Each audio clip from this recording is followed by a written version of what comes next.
This is she. Oh, she's sick. Oh no, she didn't. Ugh. She threw up at lunch. Oh my gosh, that must have been awful. I'm so sorry. Yes, yes. I'll come pick her up right away. Absolutely. Okay, I'll see you soon. No. No. Oh no, no, no.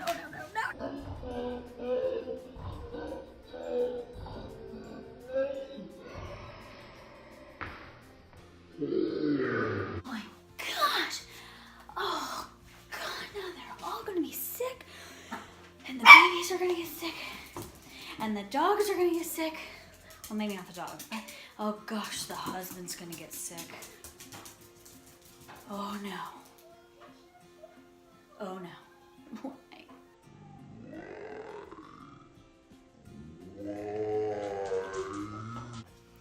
Okay, real talk. Maybe that previous portrayal was a bit over dramatic, but let's be real here, moms or dads or anybody, in fact, who's watching this video. How many actually felt like that after they've got that dreadful phone call, either from a spouse at work or a child at school, or have woken up in the middle of the night to the sound of your child getting sick somewhere in the house that isn't the toilet? Yes, we've all been there. The purpose of today's video is really to get down and dirty and talk about how to handle this, how to keep it from spreading through your house like wildfire, how to keep this illness from completely derailing your life for weeks at a time. I can speak from personal experience that when somebody in the house gets sick, it's like apocalypse now. It's horrible. I immediately start to get panicky. I immediately want to just move or get in my car and drive for the border and hope to God that nobody catches me before I get there and drags me back so that I have to deal with this. Because once one of my kids gets sick, it's inevitable that all 5 of them are going to be down. And like I cracked in my little skit in the beginning of this video and said, you know, oh my gosh, my husband's gonna be sick, that's even worse. You know it, men. You know how you are. We love you dearly. We wouldn't trade you for the world, but you're a pain in the butt.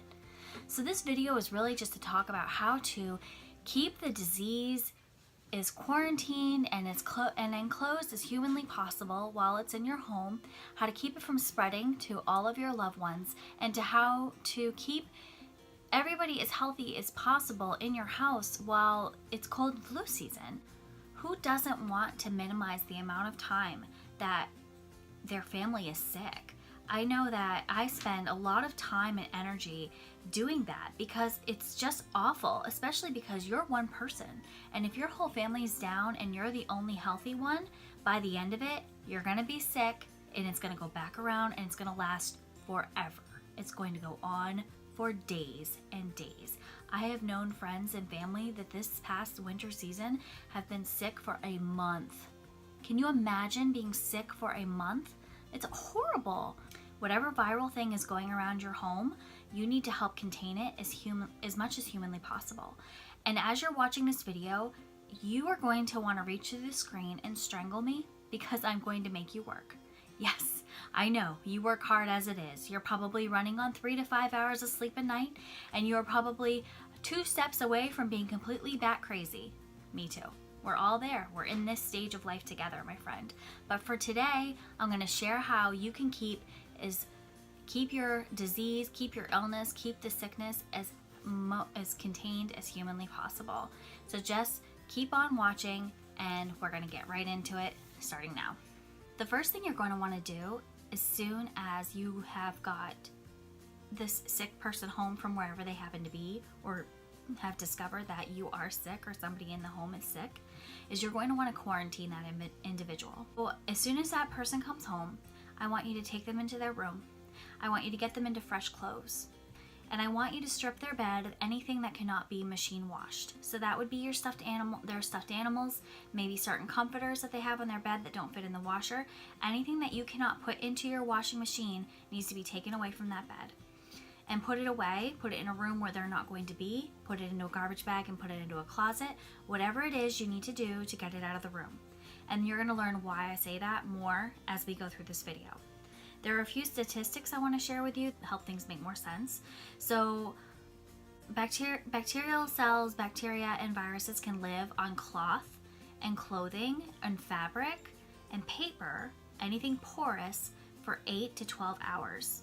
So if I sneeze into my hands, wipe it on my clothes, lay on a sofa, guess what's going to happen?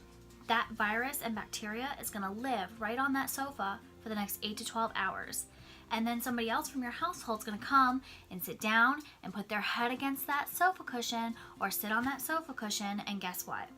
They've just been infected.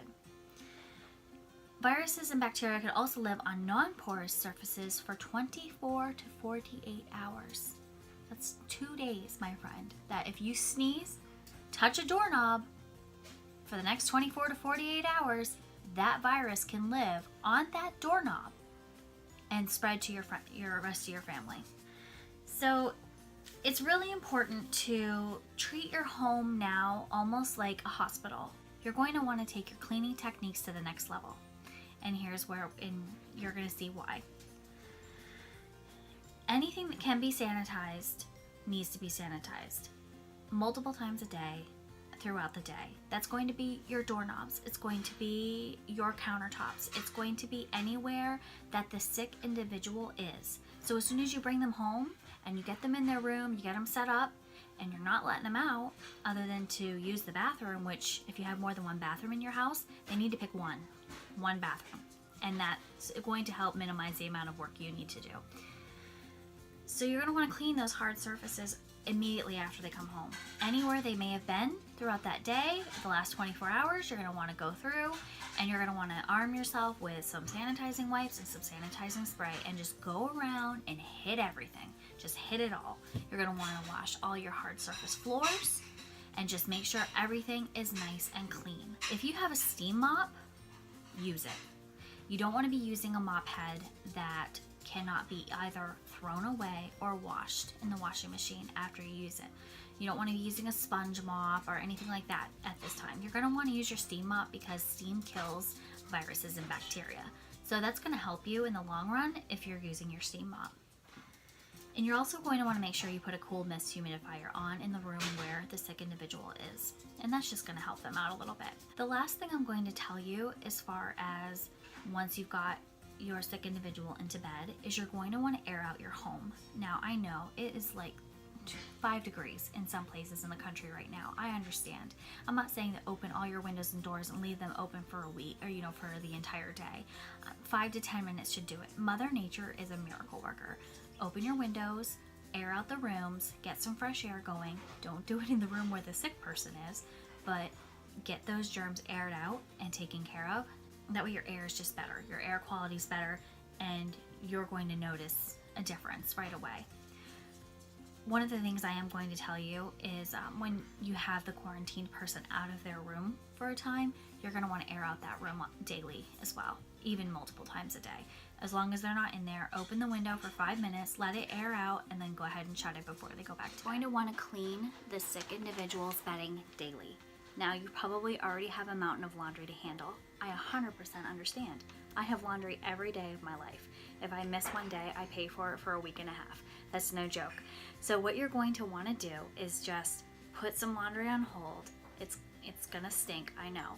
And you're gonna want to make sure that you wash that individual's laundry every single day and wash their bedding every single day.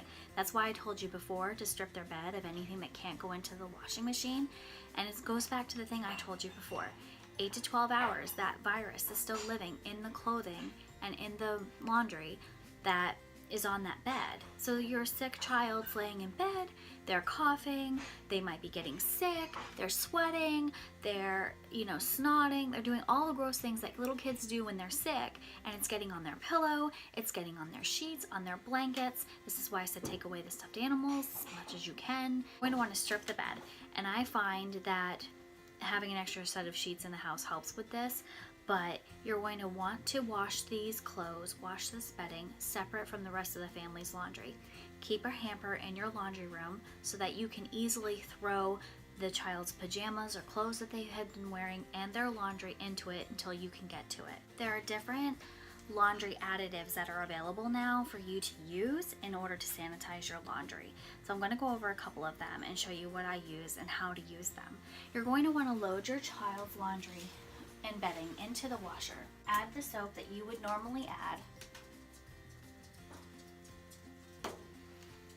And at this point, depending on what it is that you're washing, I just put a white comforter into the wash. I could use chlorinated bleach, just regular old Clorox if I wanted to, but I'm going to just go ahead, for the sake of this video, use a different item that I'm going to show you because we can't be using this on anything with color. And I will tell you that Clorox 2, any non-chlorinated bleach product, is not going to sanitize your laundry. There is no sanitizing agent in here. That's not what this is for. This is for stains. So this is no good to you in this time. However, Lysol sells a product now. It's a laundry additive that you can put into the wash, and you're going to add this into the fabric softener section of your washing machine, and it's going to release and sanitize the laundry while it's washing.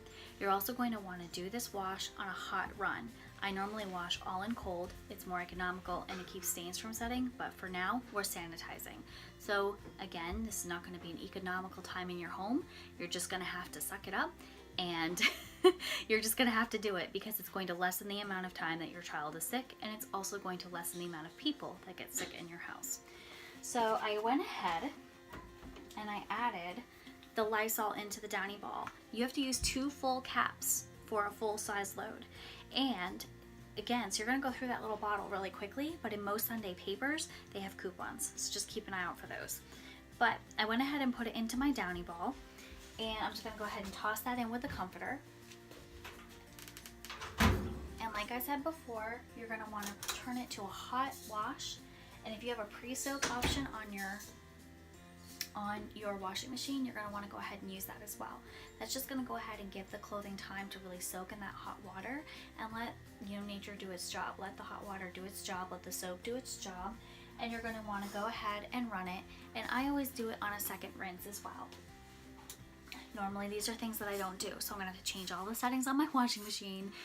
It's just for this period of time. You can go ahead and throw their jammies in there, anything that's gonna, that they've been wearing that's safe to go in there with that bedding. You're going to want to wash it, and then when it comes out, throw it into the dryer on dry heat. I spoke before about different sanitizing agents that you can use around the home. One of my favorites to use is by 7th Generation, and this one is a disinfectant spray that you can spray onto surfaces, and it doesn't need to be rinsed off. So this can go on toys, it can go on doorknobs, it can go on anything that might get touched and then put into the mouth, because no one wants to go around with Lysol spray and spray everything and then have to go around with a wet rag and wipe it all off again. That's intense. You're already going to be going insane doing these new cleaning techniques and these new things in order to keep up with this illness. And you're going to want to always read the directions on the back of any cleaning product that you use. So the thing about these sprays is, especially if you're watching a TV commercial, and I think, who is it? Maya Rudolph, is that who her name is? She sprays some dinosaur head. She goes, no rinsing, and the dinosaur head talks, and she walks away. And well, if you read the directions, it says leave for 10 minutes, allow to air dry. No rinsing or wiping is required, even on food contact surfaces. You're going to need to put enough of this on so that it can sit for 10 minutes in order for it to do its sanitizing job. This is good stuff. I do like this. I don't find it leaving weird residues around my home. You can go ahead after you've already handled this laundry and sanitize your washer, because you just touched that dirty laundry that your child's been sleeping in. you might as well just put this in a little purse and just carry it around your house, you know. It's just easier that way. If you want to keep it a little bit more economical and you know you're going to be going through a lot of them, the Dollar Tree actually offers these for $1, and there are 30 wipes in here, and it kills 99.9% of bacteria in 15 seconds. These are great, and they're $1, so you can buy 4 or 5 canisters and just go ham, and you're not breaking the bank. They're, you know, they're just as good as Lysol. I like these just as much, and they're only $1. And if you don't have a Dollar Tree near you, go on their website and have it shipped to your home. One other thing that I do want to make sure that I mentioned when I told you to go ahead and bag up all the things that could not be washed and, you know, put into the washing machine, you're going to want to go ahead and keep those bagged up for 24 to 48 hours after everybody is done being sick. That way there's no reinfection. You can also toss their pillows into the dryer and tumble them on a dry heat for a good 15 minutes, and that should take care of any lingering bacteria on there. And then I would consider washing them after they have already gotten better and been feeling better. I actually use inexpensive pillows for my kids because I find more often than not things just happen to them, so they only cost $4 or $5. If they've been sick enough, I will just throw them away and replace them. So that's completely up to you, and that's your decision. You're taking your trash out. So I have my lint catcher trash here. Make sure you take that out at least once a day while you are drying clothes that have been around somebody who is sick. Again, these are extreme measures, but you know what? We're gonna do what we need to do so that we can come out on the other side of this, you know, better. You're going to want to make sure that the sick individual bathes and showers daily while they are sick. Now, that's kind of a no-brainer, but some people don't bathe their kids every day, and they say it's better for their skin, and whatever it is that your belief system is, or whatever it is that you do for your children, you do you. I'm not here to tell you to do any different, but I am here to say that if they are sick, you may want to consider giving them a bath every single day.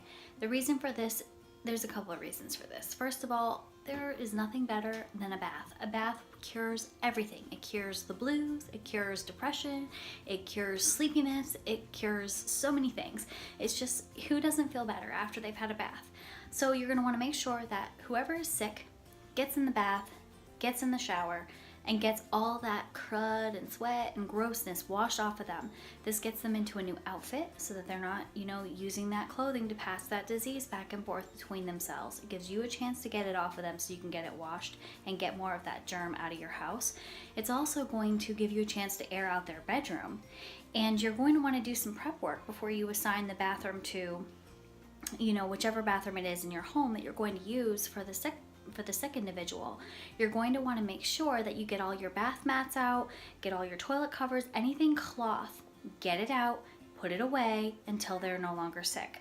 Again, extreme, but useful. Another thing you're going to want to do is if you have any Thieves essential oils or Fighting 5 essential oils from Eden's Garden, anything that is for sanitizing and antibacterial, you can put a few drops of that in the bath water with them, or a few drops of peppermint oil if they're feeling nauseous.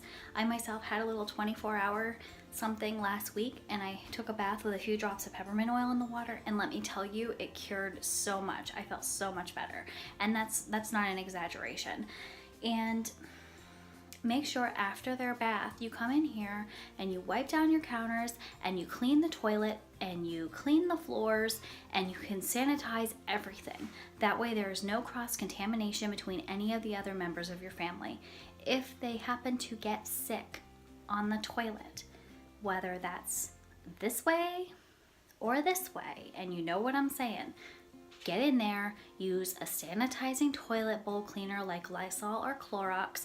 I'm all for the all natural, but you need the big guns for this. And you need to get in there, wipe it down with those sanitizing wipes, and clean it with the Clorox. And you're gonna wanna do this every single time because it's going to eliminate that germ and make it so it's less likely that somebody else in your house is going to get that germ also.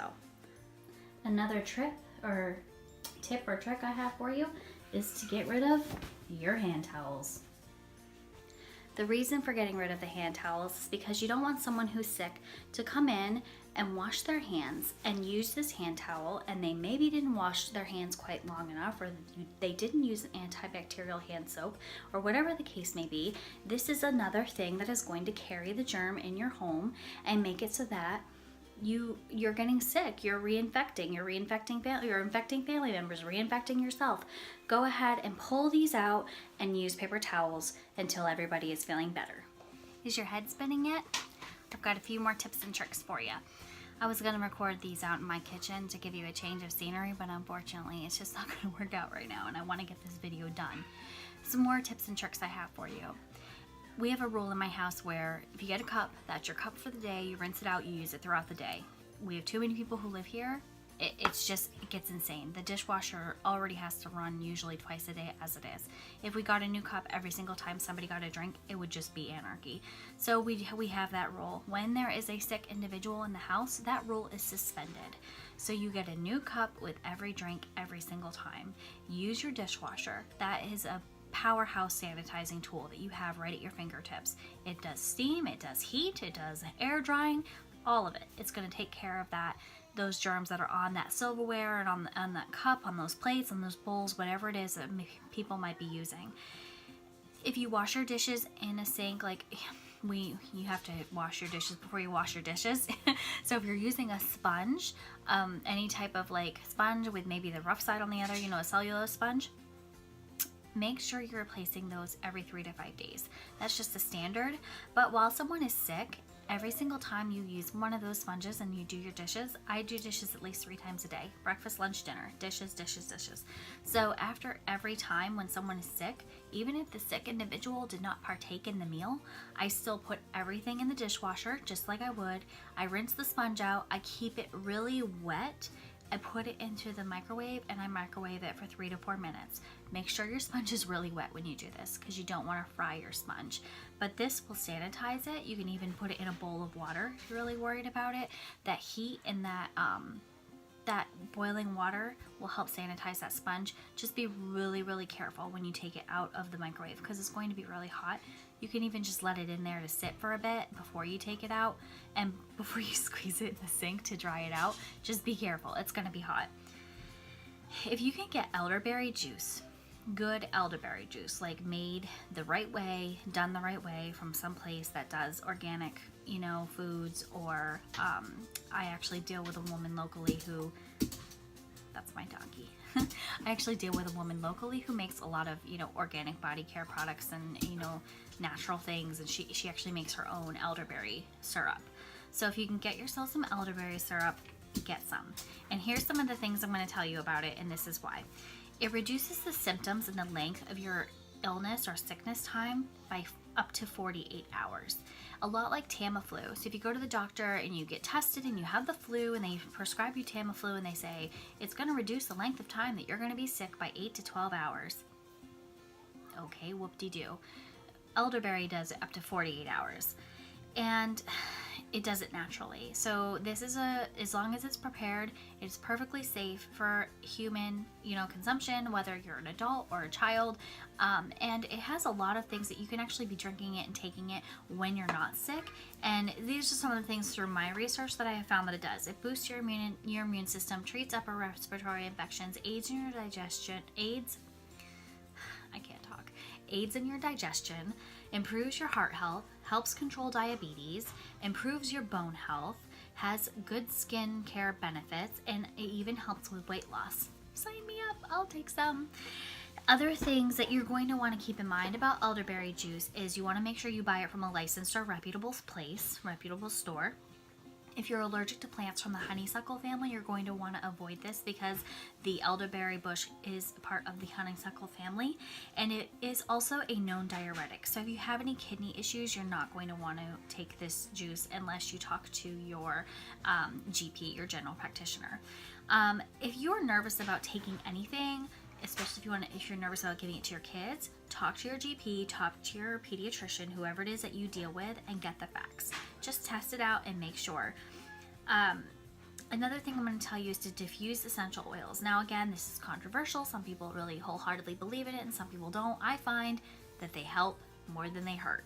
I can't definitively say beyond any reasonable doubt that medically they're doing something. I can't do that. There are studies out there that can show you that they do things. So you're going to want to look for you're going to want to look for different essential oils. There's the brands that are sold through direct salespeople like doTERRA and Young Living. I'm going to link websites in the description box for both. They both have a sanitizing essential oil, an antiviral, antibacterial essential oil blend. And there's also one by Eden's Garden called Fighting 5, and I will link that in the description box again.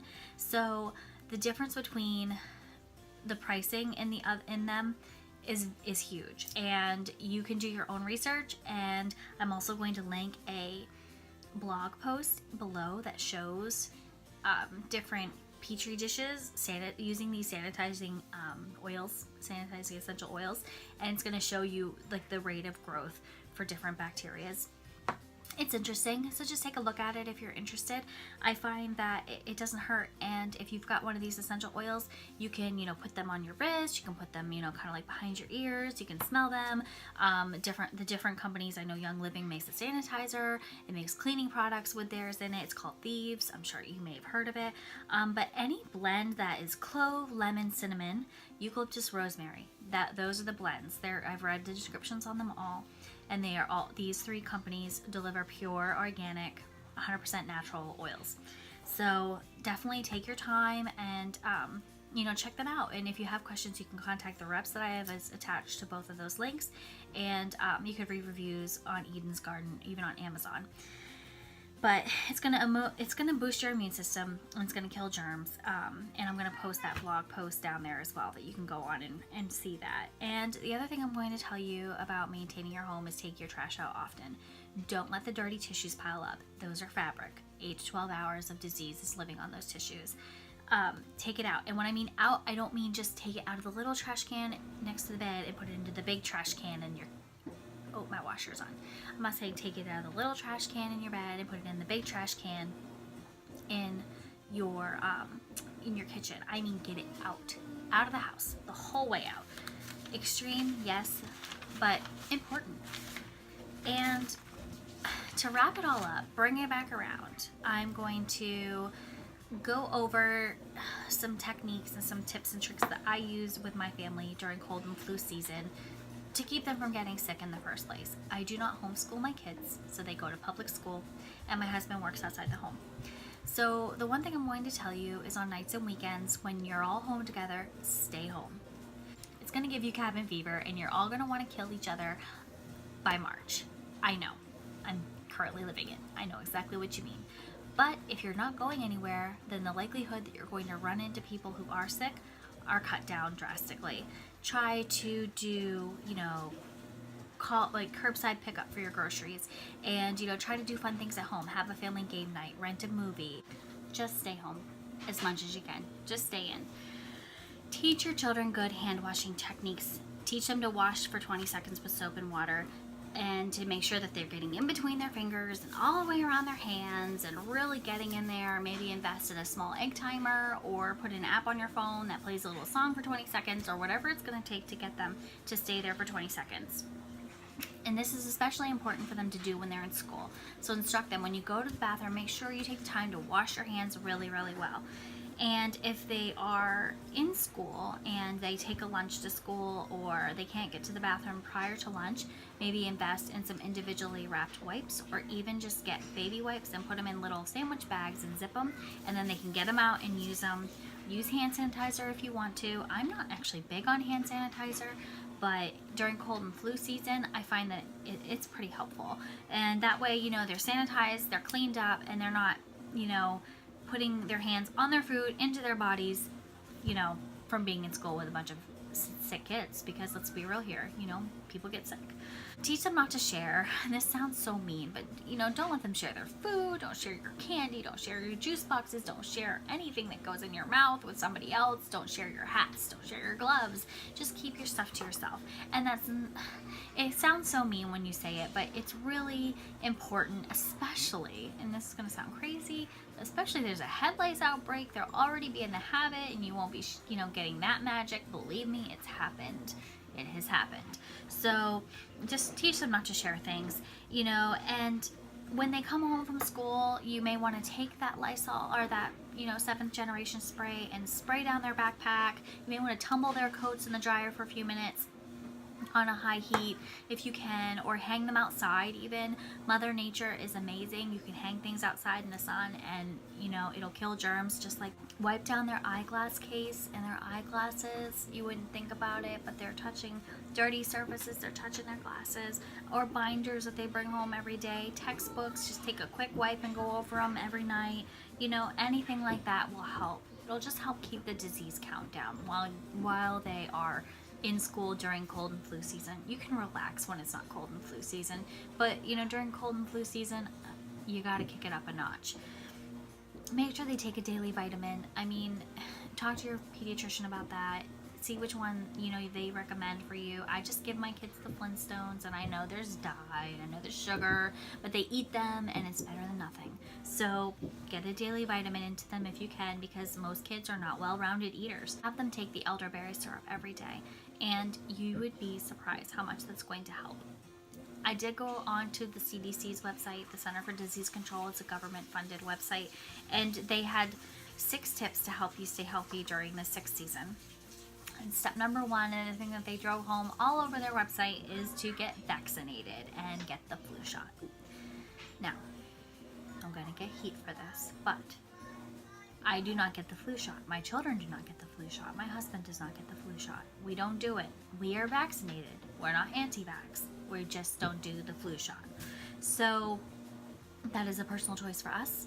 That's a completely separate topic. The CDC really pushes them, but I just don't feel like it's going to help you. And I can tell you, the amount of time that we actually spend sick in my house is very minimal, extremely minimal. As in, there has been one virus that has gone through my kids this whole winter season, just one, and it only lasted for a few days.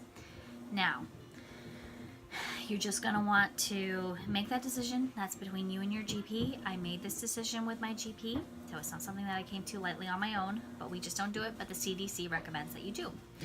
Another thing the CDC recommends is that you stay home when you're sick. Kind of a no-brainer. Cover your mouth and your nose when you cough or sneeze, so teach your kids how to do this. Clean your hands. Kind of went over that already. Avoid touching your eyes, nose, and mouth, which again, when you have small children, that is nearly impossible. I do it all the time, and I am not a small child. It's just, I am constantly picking at myself. And, you know, practice healthy habits, and that's, you know, diet, exercise, well-balanced diet, take a multivitamin. It's all listed there. So if you want to go into the CDC's website, you can. I will link that for you in the description box below. But ultimately, the big takeaway, the big picture, is just to clean like a nut, clean everything, sanitize it all, and wash it all, and, you know, use a few helpful tips and tricks, keep people separated, and, you know, and good luck, and get rest, because you're gonna already be tired. And if that means a few other chores need to get put on the back burner so that you can make it through this time, then that's just what needs to happen. And you know, ask for help. If you need to bring in somebody to help you, whether it's your spouse or your mother or somebody you can trust to come in and help you, then do it. Do what you need to do. You know, it takes a village sometimes. Just make sure that they try to be choosy with who you pick. Don't bring somebody in who has kids, you know, get all their kids sick. That wouldn't be good. Or if you find it's a highly contagious thing, don't share your love. Like, keep your love in your own house. But, you know, I don't recommend like insane sanitizing habits when the kids aren't sick, because I do feel like we need to build our own immunities. But when there is an illness in the home, you got to take it up a notch. It's just what you got to do. So I hope that you found this video helpful, and if some of these practices don't work for you, that's okay. This is just what works for me. We're a big family in a tiny house, so we're all on top of each other, and it's hard to, you know, keep everybody from getting sick at the same time. So also, if you feel, you know, that this video helped you, feel free to share.